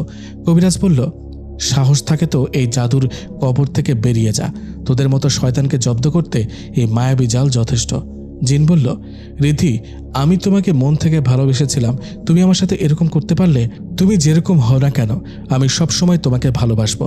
একটা কথা মাথায় রাখবে, আমি ছাড়া তোমার পাশে কাউকে আসতে দেব না, সকলকে শেষ করে ফেলবো। কবিরাজ বলল, রিধি তুমি ওর কথা শুনবে না, এই নাও অস্ত্র, শেষ করে দাও এই জিনের গল্প চিরকালের জন্য। জিন বলল, এই ভণ্ড কবিরাজ তুই আমাকে শেষ করবি? আজকে তোদের সব কটার রক্ত চুষব। এ কথা বলে জিন ওর হাতের ইশারায় জালকে ছুঁড়ে মারল। কবরস্থানে মাটি কেঁপে উঠল। জিন চিৎকার করে উঠল, হে কবরস্থানের আত্মারা জেগে ওঠো। এর মধ্যে রাজীবের গলা ভেসে আসতে লাগলো, রিধি। কবরস্থানে রাজীব, শিলা আর রিধির মা চলে এসেছে। রাজীব রিধির কাছে এসে ওর হাত ধরে বলল, বিশ্বাস করো রিধি, আমি নিনাকে মারিনি। রিধি বলল, আমি জানি তুমি নিনাকে মারোনি, নিনা বেঁচে আছে। তুমি সত্যি বলছো নিনা বেঁচে আছে? জিন বলল, নিনা তো বেঁচে আছে, কিন্তু তোমরা কেউ বাঁচবে না। তোমাদের শেষ গুনতি শুরু হয়েছে, উল্টো গণনা শুরু করো। এ কথা বলে জিন রাজীবকে শূন্যে ভাসিয়ে তুলল। সবার আগে তোকে মারবো রাজীব, তোর শেষ গল্প এবার আমি টানবো। জিন বাতাসে ভর করে রাজীবের কাছে চলে গেল। 2 হাতে রাজীবের গলা চেপে ধরল। রিধি বলল, ওকে ছেড়ে দাও প্লিজ, তোমার শত্রুতা তো আমার সাথে কথা বলো, ওকে ছেড়ে দাও। জিন বলল, শত্রুতা নয়, বলো ভালোবাসা। আমি তোমাকে ভালোবাসি মেরি জান। যে তোমার কাছে আসার চেষ্টা করবে আমি তাকে শেষ করে ফেলবো। কবিরাজ বলল, রিধি তুমি সময় নষ্ট করো না, ওকে শেষ করে ফেলো। এই নাও অস্ত্র, এই জিন অস্ত্র দিয়ে ওকে শেষ করে ফেলো। জিন বলল, ভণ্ড কবিরাজ, তোর এত বড় সাহস, আমাকে শেষ করবি? তারা, তোর ব্যবস্থা আমিই করব। এই কথা বলে জিন তার হাতের ইশারায় কবিরাজকে ছুঁড়ে মারল। কবিরাজ মশায় ছিটকে একটা কবরের পাশে লুটিয়ে পড়ল। সঙ্গে সঙ্গে কবরস্থান থেকে আচমকা একটা হাত বেরিয়ে আসলো। কবিরাজ বলল, রিধি, তুমি যত তাড়াতাড়ি সম্ভব জিনকে শেষ করে ফেলো। রিধি, তুমি এভাবে চুপ করে থাকলে ও সবকিছু ধ্বংস করে দেবে। ওকে শেষ করতে হবে। ওর মৃত্যু ওর ভালোবাসার মানুষের হাতে লেখা আছে। ও মন থেকে তোমাকে ভালোবেসেছে। ওর মৃত্যু তোমার হাতেই হবে। সময় নষ্ট করো না। জিন অস্ত্র উঠাও, ওর বিনাশ করো। কবিরাজের মুখে নিজের ধ্বংসের কথা শুনে জিন রেগে গেল। ভণ্ড কবিরাজ, তোর এত বড় সাহস, তুই আমার জিন বেগমকে আমার বিরুদ্ধে লেলিয়ে দিচ্ছিস? নে, মর এবার। এ কথা বলে জিন নিজের শক্তি বলে কবিরাজকে শূন্যে ভাসিয়ে তুলল। মৃত্যু যন্ত্রণায় ছটফট করছে রাজীব। জিন ওর গলা চেপে ধরে আছে। রাজীবের চোখ দিয়ে ঝরঝর করে পানি ঝরছে। জিনের মায়াও শেষ হয়ে এসেছে প্রায়। হঠাৎ পেছন থেকে জিনকে কে যেন আঘাত করল। রাজীব ছিটকে মাটিতে লুটিয়ে পড়ল। একদিকে কবিরাজ, অন্যদিকে রাজীব। দুজন দুদিকে মৃত্যু যন্ত্রণায় ছটফট করছে। কিন্তু প্রশ্ন, এটা যে জিনের পিঠে আঘাত করল, কে সে? পেছন থেকে রিধি চিৎকার করে উঠল, বলল, যখন যখন এই পৃথিবীতে কাল আসে তখন তখন তাদের ধ্বংসের কারণও আসে। আজকে তোর বিনাশ তোর সামনে এসেছে। তুই কি বলেছিলি? আমাদের গল্প শেষ করবি? চেয়ে দেখ, তোর সামনে তোর মৃত্যু দাঁড়িয়ে আছে। কবিরাজ বলল, রিধি, জিনের বিনাশ এভাবে হবে না। এই জিন অস্ত্র নিজের শক্তি হারিয়েছে। এর শক্তি ফিরিয়ে আনতে হবে। এখন 3 প্রহরের জন্য এই জিন শক্তিহীন হয়ে আমার কাছে বন্দী থাকবে। ওর বিনাশের হাতিয়ারের শক্তি তোমাকে খুঁজে বের করতে হবে। এই জিন অস্ত্রের শক্তি কিভাবে ফিরবে হুজুর? কবিরাজ বলল, আজ রাত ঠিক 12:30 শ্মশানের পশ্চিম দিশায় 400 বছরের পুরনো বটগাছের নিচে মাটির বুক চিরে এক ফুল বেরিয়ে আসবে। ওই ফুল বছরে একবার মাটি চিরে বেরিয়ে আসে। মাত্র 5 মিনিট পৃথিবীতে অবস্থান করে এরপর চিরকালের জন্য হারিয়ে যাবে। কোথায় যাবে কেউ জানে না। যদি রীতি 3 প্রহরের মধ্যে ওই জিন ফুল না আনতে পারে, তাহলে জিন অনেক শক্তিশালী হয়ে যাবে। তারপর আমাদের হাতে আর কিছুই করার থাকবে না। কবিরাজ মশাই জিনকে বোতল বন্দি করে নিল। জিন সাদা ধোয়া হয়ে বোতলে প্রবেশ করতে করতে বলল, রিধি, তুমি শুধু আমার। তোমার কাছে যে আসার চেষ্টা করবে আমি তাকে জানে মেরে ফেলব। আমি খুব শীঘ্রই তোমার কাছে আবার আসব। অপেক্ষা করবে। খোদা হাফেজ। কবিরাজ বলল, রিধি, তুমি প্রস্তুত তো? হ্যাঁ হুজুর, আমি প্রস্তুত। কবিরাজ বললেন, একটা কথা মাথায় রেখো, তোমার পদে পদে বিপদ রয়েছে। তোমার একটা ভুলে তোমার মৃত্যু পর্যন্ত ঘটতে পারে। খুব সাবধান। আজকে অমাবস্যা রাত। শুনেছি এই রাতে শ্মশানের প্রেতাত্মারা জেগে ওঠে। কখনো পেছন ফিরে তাকাবে না। কবিরাজ দাদু আমাকে একটি তাবিজ দিয়ে বললেন, তোমার সাথে রেখো, কাজে আসবে। এই তাবিজ যতক্ষণ তোমার সাথে থাকবে কোনো অশুভ শক্তি তোমার কোনো ক্ষতি করতে পারবে না। এখন বিকাল 5:20। রাত প্রায় 11টার সময় তুমি এই কবরস্থানে আসবে। আমি তোমার জন্য অপেক্ষা করব। দেখতে দেখতে বিকাল গড়িয়ে রাত হয়ে গেল। রাত প্রায় 10:30 আর মাত্র 30 মিনিট সময় আছে। কবিরাজ মশাইয়ের কথা অনুযায়ী টর্চ হাতে বেরিয়ে পড়লাম। পুরো পলাশতলি শান্ত হয়ে আছে। আশেপাশ থেকে কুকুরের কান্নার আওয়াজ ভেসে আসছে। এর আগে কখনো এভাবে একা কোথাও যায়নি। ভীষণ ভয় লাগছে, কিন্তু কিছুই করার নেই। আমাকে যে পারতেই হবে, না হলে জিন কবিরাজকে মেরে ফেলবে। চলে আসলাম পলাশতলির কবরস্থানের সামনে। কবরস্থানের গেটের সামনে আসতেই বুকটা ভয়ে কেঁপে উঠল। কেন জানি মনে হচ্ছে আজকে আমার শেষ দিন। কবরস্থানে প্রবেশ করার মতো শক্তি আমার মধ্যে নেই। বুঝতে পারছি না কি করব। হঠাৎ 4 জন লোক কবরস্থানে প্রবেশ করলো। 4 জনের শরীরে কালো পাঞ্জাবি। লোকগুলোকে দেখে মনে হচ্ছে এনারা বাইরের কোনো দেশের হবে। এর আগে কখনো এদেরকে পলাশতলির মাটিতে দেখেছি বলে মনে হচ্ছে না। লোকগুলো এমনভাবে কবরস্থানে প্রবেশ করলো যেন মনে হচ্ছিল ওনারা আমাকে দেখতে পায়নি। সে যাই হোক, ওনাদের পেয়ে একটু সাহস হচ্ছে। ওনার পিছু পিছু কবরস্থানে প্রবেশ করলাম। লোকগুলো কবরস্থানের একটা কবরের পাশে দাঁড়িয়ে পড়ল। সকলে কবরের পাশে হাত উঠিয়ে জিয়ারত করছিল। লোকগুলোকে দেখে ভীষণ অদ্ভুত লাগছে। এত রাতে এনারা কবরস্থানে কি করছে বুঝতে পারছে না। কবর জিয়ারত করতে এত রাতে কেউ এভাবে কবরস্থানে আসবে এটা মানতে পারছি না। আমার হাতে সময় অনেক কম, আর মাত্র 20 মিনিট সময় আছে। এখানে এভাবে সময় নষ্ট করা ঠিক হবে না। এটা ভেবে সামনের দিকে এগিয়ে যেতে লাগলাম। হঠাৎ পেছন থেকে কিছু মানুষের আওয়াজ ভেসে আসছে। মনে হলো কারা যেন বলছিল, ওই বটগাছের কাছে যেও না, ওখানে গেলে কেউ বেঁচে ফিরতে পারে না, ওখানে গেলে মৃত্যু নিশ্চিত। আওয়াজটা শুনে পেছন ফিরে তাকাতেই শরীরটা শিউরে উঠল। এসব কি হচ্ছে? ওই লোকগুলো কোথায় গেল? হঠাৎ আমার মনে পড়ল কবিরাজ মশাইয়ের কথা। উনি বলেছিলেন কবরস্থানে এমন অনেক কিছুই ঘটবে যা স্বাভাবিক মনে হলেও স্বাভাবিক নয়। তাহলে আমি যা দেখলাম তাহলে কি? কবিরাজ মশাইয়ের আওয়াজ ভেসে আসলো, রিধি কি ভাবছ? ওই লোকগুলো কোথায় গেল? তাই তো, তুমি যাদের একটু আগে কবর জিয়ারত করতে দেখেছো, ওরা কেউ সাধারণ মানুষ ছিল না। এই কবরস্থানে এমন অনেক কিছু ঘটবে যা তোমাকে বিভ্রান্ত করবে। ভুল করেও যদি এসব বিভ্রান্তে পড়ো তাহলে মৃত্যু নিশ্চিত। রিধি বলল, হুজুর, ওই লোকগুলো কে ছিল?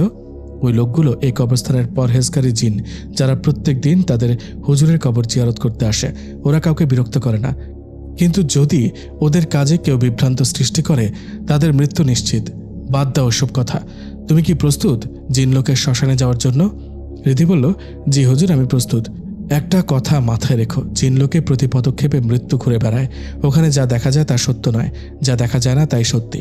ওখানে যা দেখা যায় তা ভ্রম, যা শোনা যায় তা সত্য, বুঝলে? আমি মাথা নেড়ে সম্মতি জানালাম। কবিরাজ মশাই ওনার পকেট থেকে একটা তাবিজ বের করে আকাশের দিকে তাক করলেন। সঙ্গে সঙ্গে তাবিজের ভেতর থেকে এক ধরনের সাদা রশ্মি বেরিয়ে আসতে লাগলো। গোলকের চারপাশটা আগুনের তৈরি, দেখতেই ভয় লাগছে। এর ভেতরে কিভাবে প্রবেশ করব? কবিরাজ বলল, চিন্তা নেই, এই আগুন তোমার কোনো ক্ষতি করতে পারবে না। এটা শুধু চোখের ভ্রম। কবিরাজ মশাইয়ের কথা মতো গোলকের সামনে দাঁড়িয়ে পড়লাম। সঙ্গে সঙ্গে গোলকের ভেতর থেকে সাদা রশ্মি বেরিয়ে আসলো। জানি না এরপর কি হয়েছিল। যখন চোখ মেললাম আমি তখন এক নির্জন শ্মশান ঘাটিতে ছিলাম। তাহলে কি এই জিনটাই সেই জিনলোক? মনে হয় আমি জিনলোকে পৌঁছে গেছি। শ্মশানের চারপাশটা ভীষণ নির্জন মনে হচ্ছে। এখানে বহু বছর ধরে কোনো মানুষ আসেনি। এরকম অবস্থা মনে হচ্ছে বহু বছরের পরিত্যক্ত একটা মাঠ। কিছুটা দূরে আলোর মতো কিছু একটা দেখা যাচ্ছে। তাহলে কি ওটাই সেই বটগাছ যার কথা হুজুর বলেছিল?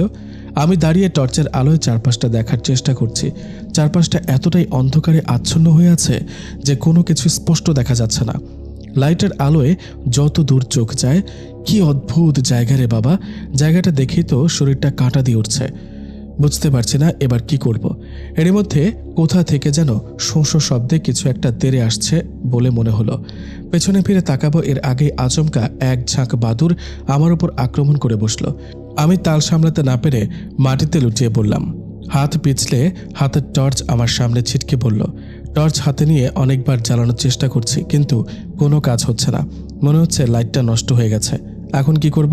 বাদুড়ের ঝাঁকগুলো হিংস্র হায়নার মতো আমার উপর আক্রমণ করে বসলো। ওদের আক্রমণে আমার শরীরে ক্ষতের সৃষ্টি হচ্ছে। ভীষণ জ্বালা করছে, বুঝতে পারছি না কি করব। চারপাশটা এতটাই অন্ধকার যে কোনো কিছু স্পষ্ট দেখতে পারছি না কোথায় কি আছে। কিভাবে এই বাদুড়ের হাত থেকে বাঁচব? হঠাৎ আমার চোখে পড়ল আমার গলার তাবিজটা উজ্জ্বল হয়ে উঠেছে। এসব কি হচ্ছে? তাবিজের উজ্জ্বলতা বাড়তেই বাদুড়গুলো কোথায় যেন হারিয়ে যায়। বুঝতে পারছি না এসব কি হচ্ছে। না, এখন এসব ভাবার সময় নেই। আমাকে ওই বটগাছের তলায় যেতেই হবে। হাতে সেরকম সময় নেই। মাটি থেকে দাঁড়িয়ে পড়লাম। বুঝতে পারছি না কোন দিকে যাব। তাবিজ কি কোনো ইশারা করছে নাকি বুঝতে পারছি না। তাবিজটা বাতাসে ভেসে উঠল। সামনের দিকে ইশারা করছে, মনে হচ্ছে এটা কোনো সংকেত দিচ্ছে। হুজুর বলেছেন জিন লোকের পথের দিশারি হবে এই তাবিজ। তাহলে কি এই তাবিজ আমাকে পথ দেখানোর চেষ্টা করছে? তাবিজের দেখানোর পথ ধরে সামনে এগিয়ে যাচ্ছি। যত এগিয়ে যাচ্ছি ততই ভয় বাড়ছে। বারবার মনে হচ্ছে কেউ আমার দিকে তাকিয়ে আছে। মনে হচ্ছে কোনো নতুন বিপদ আমার অপেক্ষায় আছে। হঠাৎ করে কারো পায়ের শব্দে বুকটা ভয়ে কেঁপে উঠল। আবার নতুন কোনো বিপদ চলে আসলো। ভয়ে ভয়ে পেছনে তাকিয়ে চারপাশটা দেখার চেষ্টা করলাম, কিন্তু চারপাশটা এতটাই অন্ধকারে আচ্ছন্ন যে কিছুই বুঝতে পারছি না কে আছে। আমার কেন জানি মনে হচ্ছে আমার আশেপাশে কেউ আছে, কিন্তু কোথাও তো কাউকে দেখতে পাচ্ছি না। হুজুর বলেছিলেন এখানে কানে যা শুনতে পারবো সেটাই সত্যি। একবার শান্ত থেকে দেখব কোনো কিছু অনুভব করতে পারি কিনা। কান দিয়ে যখনই শোনার চেষ্টা করলাম, হঠাৎ কেন জানি মনে হচ্ছে আমার আশেপাশে কোনো মানুষের কান্নার আওয়াজ শুনতে পাচ্ছি। তাহলে কি কেউ বিপদে পড়ল? কিন্তু এই জিন লোকে মানুষ কোথা থেকে আসবে? কিন্তু কবিরাজ তো বলেছিলেন নিজের কানকে বিশ্বাস করে পথ চলতে হবে। মনে হচ্ছে কেউ বিপদে পড়েছে। না, এভাবে কাউকে বিপদে ফেলে রাখতে পারবো না। মনে হচ্ছে ওনার কোনো সাহায্যের প্রয়োজন। যা হবে পরে দেখা যাবে। আগে ওই লোকটাকে খুঁজে বের করতে হবে। এই কথা ভেবে আওয়াজটা অনুসরণ করে পথ চলতে লাগলাম। যত পথ এগোচ্ছি ততই কান্নার আওয়াজ বেড়ে যাচ্ছিল। এক পর্যায়ে কান্নার আওয়াজ থেমে গেল। মনে হচ্ছে আমার আশেপাশে কোথাও ওই লোকটা আছে, কিন্তু এত অন্ধকারে কিভাবে খুঁজব? হঠাৎ কে যেন ভাঙা ভাঙা কণ্ঠে আমার নাম ধরে ডাকতে লাগলো, রিধি, রিধি। কে কে আছেন? কিছু বলেন প্লিজ, আমি আপনাকে দেখতে পাচ্ছি না। আপনি কি আমাকে দেখতে পাচ্ছেন? হঠাৎ আমার সামনে একটা গোলকের সৃষ্টি হলো। গোলকের অপর পাশ থেকে কবিরাজ মশাইয়ের আওয়াজ শুনতে পেলাম, রিধি, তুমি কি করছো? তোমাকে বলেছিলাম না ওখানে কোনো কিছুতে বিশ্বাস করবে না। ওখানে যা দেখা যায় তা সত্য নয়। যত তাড়াতাড়ি সম্ভব ওই স্থান ত্যাগ করো। হঠাৎ শ্মশানের মাটি কেঁপে উঠল। এতটাই ঝাঁকুনির সৃষ্টি হলো যে নিজেকে স্থির রাখতে পারছি না। হঠাৎ আমার পায়ে কিছু একটা লেগে যায়। মনে হচ্ছে আমার পা ধরে কেউ টানছে। পায়ের নিচে হাত দিতেই শরীরটা শিউরে উঠল। এইটা তো কোনো হাত। হাত ধরে টানতে লাগলাম। হাতটা আমার পা ধরে টানছে। বুঝতে পারছি না এসব কি হচ্ছে। শ্মশানের মাটি চরচর করে ফেটে উঠছে। মনে হচ্ছে শ্মশানের মাটি থেকে কোনো অশুভ আত্মা বেরিয়ে আসছে। অনেক চেষ্টা করে পা ছাড়াতে পারছি না। দেখতে দেখতে আর একটা হাত আমার পা জড়িয়ে নিল। এবার তাল সামলাতে না পেরে মাটিতে লুটিয়ে পড়লাম। নিজেকে ছাড়ানোর চেষ্টা করছিলাম। এরই মধ্যে আমার ছটফটানির জন্য গলা থেকে কোথায় যেন তাবিজটা পড়ে যায়। বুঝতে পারছি না কোথায় হারিয়ে গেল। বহু কষ্টে হাতগুলোর কাছ থেকে মুক্তি পেলাম। পায়ে ভীষণ জ্বালা করছে। আবার কবিরাজের আওয়াজ শুনতে পেলাম, রিধি, তোমার হাতে মাত্র 5 মিনিট সময় আছে। যদি এই 5 মিনিটের মধ্যে জিন পুষ্প নিয়ে পৃথিবীতে না আসতে পারো তাহলে চিরকালের জন্য জিন লোকে বন্দী হয়ে যাবে। হুজুরের কথা শুনে এক দৌড়ে চলে আসলাম বটগাছের কাছে। কিন্তু এত দূর এসেও কি সে সুরক্ষা হবে না? বটগাছের চারপাশে নদী দিয়ে ঘেরা। আল্লাহ জানে এখন এই নদীতে আবার কোন বিপদ অপেক্ষা করছে। কবিরাজ মশায়ের আওয়াজ শুনতে পেলাম, রিধি, কি ভাবছো? তাড়াতাড়ি যাও, আর মাত্র 2 মিনিট সময় আছে। যত তাড়াতাড়ি সম্ভব ওই পুষ্প নিয়ে ফিরে এসো। গোলকের দরজা ছোট হয়ে যাচ্ছে। কোনো কিছু না ভেবে নদীতে লাফিয়ে পড়লাম। আমার লক্ষ্য জিন পুষ্প নদীর পানিতে নামতেই পাখিগুলো লাল বর্ণ ধারণ করল। এসব দৃশ্য দেখে মাথাটা ঝিমঝিম করে উঠল। মনে হচ্ছে এখানেই সেন্স হারিয়ে ফেলবো। হঠাৎ আমার পায়ের সাথে কিছু একটা আটকে যায়, যার কারণে সাঁতার কাটতে অসুবিধা হচ্ছে। কোনো শক্তি আমার পা ধরে মাটির ভেতরে নিয়ে যাওয়ার চেষ্টা করছিল। আমি অনেক চেষ্টা করছি কিন্তু কিছুতেই পেরে উঠছি না। এক পর্যায়ে শরীর ক্লান্ত হয়ে যায়। আমার চোখ দিয়ে টপ টপ করে পানি ঝরতে লাগলো। এত দূর এসেও পারলাম না। চোখ দিয়ে চারপাশটা অস্পষ্ট দেখতে পাচ্ছি। মনে হচ্ছে আমি পানির ভেতরে চলে এসেছি। ঠিক সেই মুহূর্তে হুজুরের আওয়াজ শুনতে পেলাম, রিধি, আয়াতুল কুরসি পাঠ করো। এখন এই একটা শেষ পথ আছে বাঁচার জন্য। হুজুরের কথা শুনে মনে মনে আয়াতুল কুরসি পাঠ করতে লাগলাম। সঙ্গে সঙ্গে আমার পা দুটো হালকা হয়ে আসলো। মনে হচ্ছে আমি এখন মুক্ত। শরীরে সেরকম শক্তি নেই। অনেক কষ্টে বটগাছের তলায় চলে আসলাম। পায়ে এতটাই কষ্ট হচ্ছিল যে দাঁড়াতে পারছি না। হামাগুড়ি দিয়ে বটগাছের নিচে বসে পড়লাম। কি অদ্ভুত সৌন্দর্যের অধিকারী এই বটগাছ। মনে হচ্ছে বটগাছের পাতায় লাইট জ্বালিয়ে রাখা হয়েছে, এরকম উজ্জ্বল হয়ে আছে। বটগাছ থেকে অদ্ভুতভাবে আলো ছড়াচ্ছে। বটগাছের আলোয় চারপাশটা স্পষ্ট দেখা যাচ্ছে। মনে হচ্ছে আকাশে চাঁদ উঠেছে, এরকম লাগছে। হঠাৎ বটগাছের ওপর থেকে এক ঝাঁক প্রজাপতি নেমে আসলো। প্রজাপতির ঝাঁকগুলো বটগাছের নিচে নেমে আসলো। প্রজাপতির আড়াল থেকে বেরিয়ে আসলো এক উজ্জ্বল ছোট্ট গাছ। মনে হচ্ছে এই সেই জিন বৃক্ষ। কবিরাজ মশায়ের আওয়াজ শুনতে পেলাম, রিধি, এটাই সেই জিন বৃক্ষ। ফুল বেরিয়ে আসার সঙ্গে সঙ্গে তুলে নেবে। কবিরাজ মশায়ের কথা অনুযায়ী বৃক্ষ থেকে এক ধরনের সাদা ফুল বেরিয়ে আসলো। ফুলে হাত রাখতেই ফুলগুলো রক্ত বেরিয়ে আসলো। এটাও কি সম্ভব? ফুল দিয়েও রক্ত ঝরছে? না, হুজুর বলেছিলেন এখানে যা দেখা যায় তা সত্য নয়। এগুলো সব আমার মনের ভ্রম। এক টানে ফুলগুলো ছিঁড়ে ফেললাম। সঙ্গে সঙ্গে আকাশে একটা গোলকের সৃষ্টি হলো। গোলকের ভেতর থেকে এক ধরনের সাদা রশ্মি বেরিয়ে আসলো। জানি না এরপর কি হয়েছিল। যখন চোখ মেললাম তখন আমি কবরস্থানে ছিলাম। কবরস্থানে পৌঁছে যা দেখলাম, ভয়ে আমার শরীর শিহরিত হয়ে উঠল। মাটিতে কবিরাজ মশায়ের ক্ষত বিক্ষত শরীর পড়ে আছে। হুজুর, আপনার এই অবস্থা কিভাবে হলো? কবিরাজ বলল, রিধি, তুমি যখন ফুল ছিঁড়ছিলে ঠিক সেই মুহূর্তে জিন বোতল থেকে মুক্তি পেয়েছে। ওই জিন আমার এই দশা করেছে। এই নাও জিন অস্ত্র। এই জিন অস্ত্রের গায়ে এই ফুলের রক্ত মাখিয়ে যদি ওর ওপর আক্রমণ করো তাহলে ও... কবিরাজ পুরো কথা শেষ করতে পারলেন না, তার আগেই তার নিঃশ্বাস বন্ধ হয়ে গেল। এবার অনেক হয়েছে নাটক। এই জিনের জন্য অনেক মানুষের জীবন নষ্ট হয়েছে। এর জন্যই আজ কবিরাজ দাদু মারা গেলেন। আমি যদি ওর সাথে না যাই তাহলে ও সকলের সর্বনাশ করবে। আমি এটা হতে দিতে পারি না। কবিরাজের লাশের পাশে দাঁড়িয়ে চিৎকার করে বললাম, জিন, তুমি কি এখানে আছো? তোমার রিধি তোমাকে স্মরণ করছে, প্রকট হও। সঙ্গে সঙ্গে জিন চলে আসলো। কি হয়েছে আমার বেগম? হঠাৎ আমাকে স্মরণ করলে যে? ফাহিম, আমি আমার ভুল বুঝতে পেরেছি। তুমি যা বলবে আমি তাই করব। কথা বলতেই ফাহিম রিধিকে জড়িয়ে ধরল। আমি এই সময়ের জন্য অপেক্ষা করছিলাম। আমাকে মাফ করে দিও। আমি জানি তোমার ভালোবাসা সত্যি ছিল। তুমি আমাকে মন থেকে ভালোবেসেছো, কিন্তু আমি নিরুপায়। জিন আর ইনসানের ভালোবাসা কখনোই সম্ভব নয়। খোদা হাফেজ। ফাহিম বলল, তুমি আবার আমাকে ঠকালে কেন? এই জিন অস্ত্র দিয়ে আমাকে আঘাত করলে। তুমি যদি একবার বলতে পৃথিবী ছেড়ে জিন লোকে চলে যাও, তাহলে চলে যেতাম। আমাকে মারার জন্য তোমাকে এত কষ্ট করতে হলো। যাক, যা করেছ ভালো করেছ। হয়তো আমি আর থাকবো না, কিন্তু আমার আত্মা সবসময় তোমাকে রক্ষা করবে। আমি জানি আমি একজন জিন, তাই বলে কি আমার মন নেই? তুমি জানো আমি সবসময় তোমাকে নিয়ে স্বপ্ন দেখতাম, সবসময় অপেক্ষা করতাম কখন তোমার বিপদে তোমাকে সাহায্য করতে পারবো।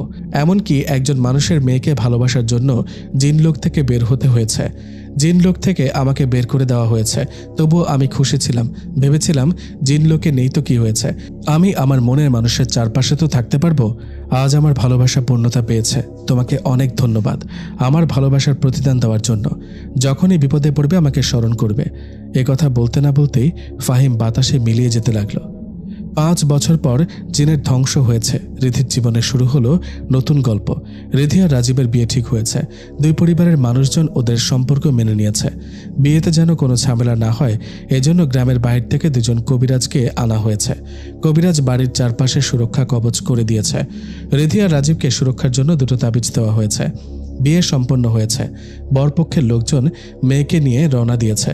রিধি আর রাজীব এক গাড়িতে রয়েছে। রাজীবদের গাড়ি যখন পলাশতলীর সীমানা পার করে ফেলেছে, ঠিক সেই আচমকা আবহাওয়া চেঞ্জ হয়ে গেছে। আকাশ কালো মেঘের আড়ালে ছেয়ে যায়। মাঝে মধ্যে আকাশে বিদ্যুৎ চমকানোর আওয়াজটা ভেসে আসছে। এতটাই শব্দ হচ্ছে যেন মনে হচ্ছে কানের পর্দা ফেটে যাবে। হঠাৎ মাইক্রো থেমে যায়। ড্রাইভার বললেন, স্যার, আমার মনে হচ্ছে গাড়ি খারাপ হয়ে গেছে, আপনারা বসুন, আমি দেখে আসি। ড্রাইভার বাইরে গেলেন, গাড়ির ডিকি চেক করে বললেন, রাজীব বাবা, মনে হচ্ছে গাড়ির ডিকি গরম হয়ে গেছে, এজন্য গাড়ির ইঞ্জিন কাজ করছে না। 1 ট্যাঙ্কি পানি হলে ভালো হতো। ড্রাইভারের কথা শুনে বললাম, আকাশের অবস্থা ভালো না, এর মধ্যে বাকি গাড়িগুলো তো মনে হচ্ছে পলাশতলী পার করে ফেলেছে। আপনি দাঁড়ান, আমি একটু বাবাকে কল দিয়ে বলি অন্য কোনো গাড়ির ব্যবস্থা করতে পারে কিনা। এই ঘন জঙ্গলের রাস্তার আশেপাশে কোনো দোকানপাটও দেখতে পাচ্ছি না। এখানে এভাবে ঘোরাঘুরি করা ঠিক হবে না।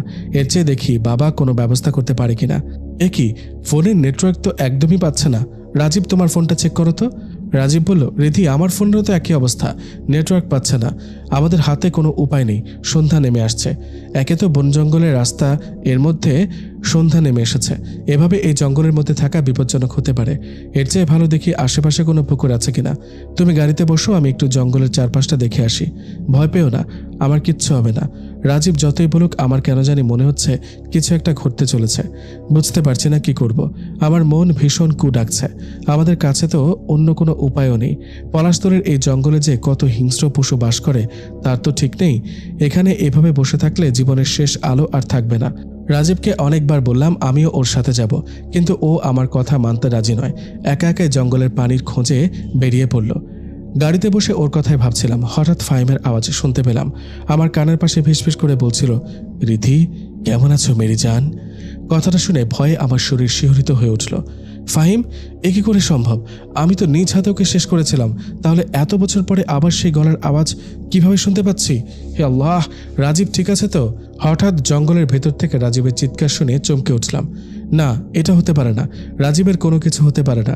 এ কথা বলে গাড়ি থেকে নেমে পড়লাম। ড্রাইভার আমাকে বারণ করলো, ম্যাডাম, আপনি কোথায় যাচ্ছেন?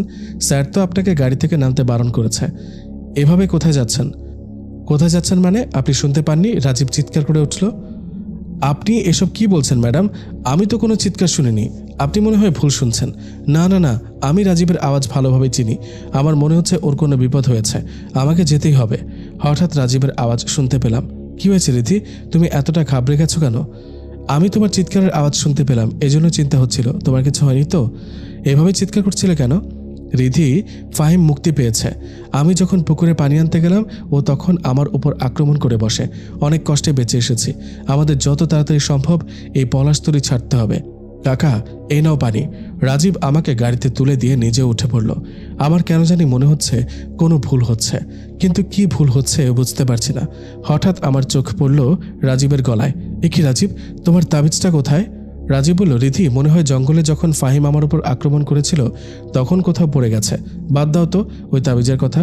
ফাহিমের হাত থেকে বেঁচে গেছি, এটাই বেশি। বুঝতে পারছি না আমার সাথে এসব কি হচ্ছে, কেন এমন বিপদের আশঙ্কা হচ্ছে। ফাহিম কিভাবে চলে আসতে পারে? আমি তো নিজ হাতে ওকে শেষ করেছিলাম, কিন্তু রাজীব কেন মিথ্যা বলবে? আর আমি যে স্পষ্ট শুনলাম ফাহিম আমাকে বলছিল কেমন আছো, এটাও কি ভ্রম নাকি কিছু একটা গন্ডগোল হচ্ছে? আমাকে বাবার সাথে কথা বলতে হবে এ ব্যাপারে। সেদিন রাতেও অস্বাভাবিক লাগছিল। রাজীবের সাথে থেকে ও বারবার মনে হচ্ছিল আমি অন্য কারোর সাথে আছি।